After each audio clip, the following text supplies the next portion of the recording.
Self professor doctor Deepak Singh, allied science specialist. आज एक topic deal कर रहे हैं जो मोस्ट कॉमन टॉपिक्स है ड्वार्फिज्म। ड्वार्फिज्म या इसको बोलते हैं शॉर्ट स्टेचर। क्या है ड्वार्फिज्म? ड्वार्फिज्म का मतलब होता है कि जो बॉडी का हाइट जितना हाइट होना चाहिए वह हाइट नहीं रहता है, अगर बाय द वे, उसी को बोलते हैं हम लोग ड्वार्फिज्म बोलते हैं।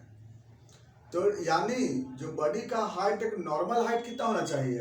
एक नॉर्मल हाइट 147 सेंटीमीटर या 4 फीट 10 इंच बोला जाता है। इससे अगर लोअर होता है ना, अगर इससे कम हो जाता है बाय द वे, तब इसी को हम लोग बोलते हैं ड्वार्फिज्म। यानी जो body height less than 147 centimetre और 4 feet 10 inch, that condition are known as dwarfism, या इसको बोलते हैं शॉर्ट स्टेचर बोलते हैं। और इसमें भी कई कैटेगरी आता है, mild, moderate and severe. Moderate बोलते हैं जब 141 सेंटीमीटर से जब लो हो जाता है तब उसको मॉडरेट बोलते हैं, और जब 137 सेंटीमीटर से भी लो हो जाता है बॉडी का हाइट तब उसको हम लोग सीवियर ड्वार्फिज्म बोलते हैं। लेकिन 147 सेंटीमीटर से बिलो में हम लोग ड्वार्फिज्म बोलते हैं। अब ये तो हो गया ड्वार्फिज्म। बात चलते हैं कि आखिर ये क्या है। ये देखिए, सबसे पहली बात है कि मेरा बॉडी का जो हाइट है ना, ये हाइट होता कैसे है? तो ये डिपेंड करता है बोन पर, बोन के लेंथ पर। बोन का जितना बड़ा लेंथ होगा उतना जो है बॉडी का हाइट होगा। जैसे देखिए, ये बोन है, कोई भी बोन के बारे में बात करते हैं, मैं तो बॉडी का हाइट जो है लॉन्ग बोन पे ज़्यादा डिपेंड करता है। तो ये जो बोन जो बनता है कैसे बना है ये? तो ये बोन के बीच, जहाँ पर नीचे के बीच में जो बोल रहे हैं इसको हम लोग बोलते हैं शाफ्ट बोलते हैं, जहाँ पर ऑस्टियोसाइट सेल होता है ना, और ऊपर में होता है कॉन्ड्रोसाइट सेल। कॉन्ड्रोसाइट सेल, तो कॉन्ड्रोसाइट सेल जो होता है वह ऑस्टियोसाइट सेल में कन्वर्ट करता है। तो कॉन्ड्रोसाइट बोलते हैं कार्टिलेज के सेल को, और ऑस्टियोसाइट बोलते हैं बोन के सेल को। तो पहले कार्टिलेज का सेल बनता है और कॉन्ड्रोसाइट सेल कन्वर्ट करता है ऑस्टियोसाइट सेल में। तो कॉन्ड्रोजेनिक और देन ऑस्टियोजेनिक। तो पहले कॉन्ड्रोजेनिक होती है तब ऑस्टियोजेनिक होती है, और जब ऑस्टियोसाइट सेल बनता है तब इसके बाद इसमें मैट्रिक्स बनता है। तो कॉन्ड्रोसाइट सेल जब तक ये बनेगा, जब तक ये बनते रहेगा तब तक बोन का लेंथ बढ़ेगा। एक समय ऐसा होगा ना कि कॉन्ड्रोसाइट बनना बंद हो जाता है, यानी प्लेट जब बंद हो जाती है इसकी, तब उसको बोलते हैं क्लोजर ऑफ एपिफाइसिस बोलते हैं। यानी हम एक बात करते हैं ना, बोन में 3 तरह के पार्ट होते हैं। बीच वाले को बोलते हैं डायफाइसिस, इसके बाद यहाँ वाला पार्ट को ऊपर वाले को बोलते हैं मेटाफाइसिस, और एपिकल पार्ट को बोलते हैं एपिफाइसिस बोलते हैं। तो जब तक एपिफाइसिस में कॉन्ड्रोसाइट कॉन्ड्रोजेनिक नेचर होगा, याद रखना है इस चीज को, जब तक ऑस्टियोसाइट सेल में एपिफाइसिस में कॉन्ड्रोजेनिक नेचर होगा तब तक बोन का लेंथ बढ़ेगा। लेकिन जैसे यहाँ पे कॉन्ड्रोजेनिक नेचर बंद हो जाता है और यहाँ प्लेट जो होता है कवर हो जाती है यहाँ पे, तो इस कंडीशन में यहाँ पे कॉन्ड्रोजेनिक नेचर बंद हो जाता है। उसके बाद एपिफाइसिस का फिर लेंथ नहीं बढ़ता है। तो एपिफाइसिस क्लोज हो जाने के बाद बोन का लेंथ नहीं बढ़ता है। तो कॉन्ड्रोजेनिक जो होता है वो ऑस्टियोजेनिक में कन्वर्ट होता है, और ये काम जो है इस सेल को ग्रोथ कराने का काम कौन करता है? डेवलप करने का काम करता है ग्रोथ हार्मोन, है ना। तो ग्रोथ हार्मोन का यहाँ पे बहुत बड़ा रोल है जो ये काम कराता है। तो ग्रोथ हार्मोन करता क्या है? तो ग्रोथ हार्मोन यहाँ पे कार्टिलेज को ग्रोथ कराता है, कार्टिलेज को डेवलप करता है, और कार्टिलेज का डेवलप होगा तो फिर बोन का लेंथ बढ़ेगा इसमें। तो अब क्या होता है यहाँ पे कि ये नॉर्मल कंडीशन में कार्टिलेज का डेवलपमेंट कब तक होता है? तो नॉर्मल कंडीशन में जो 18 साल तक नॉर्मल में एपिफाइसिस खुला रहता है। तो 18 साल तक जनरली क्या होता है कि इसका लेंथ बढ़ता है 18 ईयर तक, कभी कभी 20 ईयर्स भी होता है, रेयर में 22 साल भी हो सकता है, और रेयरेस्ट 25 साल हो सकता है। लेकिन 18 साल तक तो कॉमनेस्ट जो होता है एपिफाइसिस खुला रहता है। अब ये एपिफाइसिस 18 साल से पहले ये सारे घटना, ड्वार्फिज्म का मेन कंडीशन क्या होती है? 18 साल से पहले का घटना है ये। 18 साल से पहले जो भी कंडीशन आ जाता है, या तो ग्रोथ हार्मोन का सिंथेसिस घट जाता है या ग्रोथ हार्मोन वर्क नहीं करता है। तो जो भी प्रोसेस होता है वो 18 साल से पहले का होता है, यानी कि डिजॉर्डर चाइल्डहुड का डिजॉर्डर होती है, जिसके कारण एपिफाइसिस जो होता है वह या तो पहले ही एपिफाइसिस क्लोज हो जाता है या एपिफाइसिस बढ़ नहीं पाता है। तो ये सब कंडीशन की वजह से ड्वार्फिज्म होता है। चलिए बात करते हैं कि इसके पीछे रीजन क्या होता है। देखिए, ड्वार्फिज्म का सबसे बड़ा रीजन 70% कहा जाता है एकोंड्रोप्लासिया बोलते हैं। एकोंड्रोप्लासिया का मतलब होता है जो कार्टिलेज का सेल ग्रोथ होना बंद हो जाता है, इसी कंडीशन में सबसे ज्यादा यही बोला जाता है।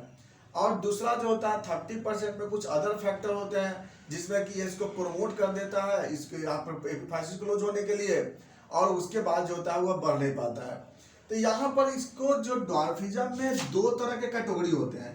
एक कैटेगरी यह है कि ग्रोथ हार्मोन का सिंथेसिस ही बॉडी में कम है ना। एक कंडीशन यह होता है कि ग्रोथ हार्मोन ही कम है, और दूसरा केस है कि ग्रोथ हार्मोन का रिसेप्टर्स यहाँ पे नहीं है ना। जो यहाँ पर सेल जो होता है, यहाँ जो कॉन्ड्रोसाइट सेल है, इस पे ग्रोथ हार्मोन का रिसेप्टर्स, इसमें क्या होती है, growth hormone receptors absent, growth hormone receptors absent या फिर कमजोर हो जाता है, जिसके कारण ग्रोथ हार्मोन काम नहीं करता है। तो दो कंडीशन होता है, तो ग्रोथ हार्मोन की कमी और ग्रोथ हार्मोन रिसेप्टर्स। अब बात करते हैं सबसे पहले ग्रोथ हार्मोन की कमी क्यों होता है, इस पे ध्यान देते हैं। तो ग्रोथ हार्मोन का जो सिंथेसिस है एंटीरियर पिट्यूटरी ग्लैंड के सोमैटोट्रॉफ सेल से होता है, इसीलिए इस हार्मोन का दूसरा नाम क्या है, सोमैटोट्रॉफिक सेल बोलते हैं, सोमैटोट्रॉफिन हार्मोन कहते हैं, है ना। ग्रोथ हार्मोन का दूसरा नाम है सोमैटोट्रॉफिन हार्मोन। और एक ग्रोथ हार्मोन के जैसा ही एक हार्मोन निकलता है लीवर से, जिसको हम लोग सोमैटोमेड्रिन बोलते हैं। तो सोमैटोमेड्रिन वह क्या करता है, सोमैटोमेड्रिन को स्टिमुलेट करता है सोमैटोट्रोपिन, जो कि सोमैटोमेड्रिन जो होता है वह भी लीवर के बॉडी के सेल्स पर आकर के वर्क करता है, सेल डिवीजन को प्रमोट करता है। और प्लस ग्रोथ हार्मोन का और भी फंक्शन होता है ना, प्रोटीन को मेटाबोलाइज करता है, प्रोटीन सिंथेसिस कराता है, फैट को लाइपोलाइसिस कराता है। तो ये तो ग्रोथ हार्मोन का अपना फंक्शन है। तो ये सोमैटोमेड्रिन जो होता है वो लीवर से बनता है, और सोमैटोट्रोपिन जो होता है वो पिट्यूटरी ग्लैंड से बनता है। तो सोमैटोमेड्रिन को एक्टिवेट करता है सोमैटोमेड्रिन वर्क को कराने के लिए, और डायरेक्ट सोमैटोट्रोपिन भी बॉडी पे काम करता है, लेकिन सोमैटोट्रोपिन से ज्यादा काम करता है सोमैटोमेड्रिन। अब बात करते हैं आगे। तो अगर पिट्यूटरी ग्लैंड से अगर ग्रोथ हार्मोन का सिंथेसिस घट जाता है तो वो तो पहला कॉज है जो सबसे ज्यादा होती है। अब दिक्कत क्या होता है इसमें, तो सबसे बड़ा पता पहले तो क्या है कि इडियोपैथिक है, पता नहीं चला क्यों होता है। दूसरा नंबर पे आता है जेनेटिक, ऐसा जेनेटिक कंडीशन है जिसके कारण वह रियल में ग्रोथ हार्मोन ही सिंथेसिस घट गया। तीसरा पिट्यूटरी डिजॉर्डर्स, पिट्यूटरी का फंक्शन नहीं हो रही है, या तो पिट्यूटरी में कोई कैंसर हो चुका है, या हेड इंजुरी है, या फिर हाइपोथैलेमिक डिजॉर्डर्स, क्योंकि हाइपोथैलेमस से तो बनता है GHRH growth hormone releasing hormone, तो उसके कारण हो सकता है। अगला है मेनिंजाइटिस है, इंसेफ्लाइटिस है। तो ये भी केस हो सकता है इस ग्रोथ हार्मोन्स को घटाने के लिए। और प्लस पिट्यूटरी कार्सिनोमा ऐसा भी कंडीशन हो सकता है। अब चाइल्डहुड में तो बहुत रेयर कंडीशन होता है कि ऐसा पिट्यूटरी कार्सिनोमा हो जाए, लेकिन अब भाई जो डिजॉर्डर्स है में भी हो सकता है। तो ये होता है कंडीशन। दूसरा होता है कि स्लीपलेस कंडीशन है, अगर वह पर्सन है जो बच्चा है वो सो नहीं पाता है, क्योंकि स्लीपलेस होने के कारण भी ग्रोथ हार्मोन घट जाता है। ये तो कंडीशन है ग्रोथ हार्मोन के सिंथेसिस के बारे में। दूसरा होता है रिसेप्टर्स के बारे में। रिसेप्टर्स क्यों कमजोर हो जाता है, देखिए रिसेप्टर कमजोर होने का सबसे बड़ा कारण है जेनेटिक, ये भी कंडीशन हो सकता है, या फिर जो फाइब्रिन प्रोटीन है इसकी कमी हो जाने के कारण हो सकता है, या फिर बार बार वायरस इन्फेक्शन होने के कारण भी ऐसा हो सकता है, या रिसेप्टर कमजोर होता है। अब बहुत बड़ा पता नहीं चल रहा है कि रिसेप्टर कमजोर कैसे हुआ। तो इसके कारण क्या होता है कि जो कॉन्ड्रोसाइट सेल है उसका डिवीजन नहीं हो पाता है प्रॉपर्ली, इसके कारण ड्वार्फिज्म हो जाता है।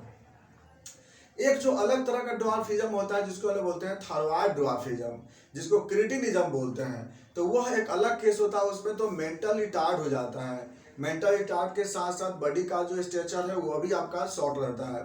खैर यहाँ पे हम लोग बात तो कर रहे हैं पिट्यूटरी ड्वार्फ के बारे में बात कर रहे हैं, क्योंकि वो होता है क्रिटिनिज्म को बोलते हैं, थायराइड ड्वार्फ बोलते हैं, और यहाँ पे हम लोग जो बात कर रहे हैं पिट्यूटरी ड्वार्फ के बारे में बात कर रहे हैं। अब बात करते हैं इसके बारे में सिम्टम पे कि इसका पेशेंट का सिम्टम क्या होगा। देखिए हकीकत बात है, कोई सिम्टम तो मिलेगा नहीं इसमें, क्योंकि ऐसा कुछ जी इसमें तो शेप चेंज होता है बॉडी का। होगा क्या कि जो बॉडी का जितने भी लॉन्ग बोन है वह सब छोटा छोटा रहेगा, प्लस पेशेंट में देखने पे क्या रहेगा, जो एक्सट्रीमिटीज है यह स्मॉल होगा। और ज्वाइंट से क्या होता है, टर्न कर जाता है, ज्वाइंट थोड़ा टेढ़ा हो जाता है। फिंगर छोटे छोटे रहेंगे, यहाँ पे फ्लेंजे छोटा हो जाता है।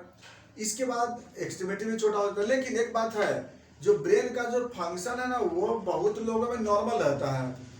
ड्वार्फिज्म में भी जो होता है ब्रेन का फंक्शन नॉर्मल रहता है, कुछ लोगों का तो ब्रेन का फंक्शन ज़्यादा भी हो जाता है इसमें। जैसे जो आपको बहुत सारे सर्कस में देखिएगा ना तो उस समय रहता है।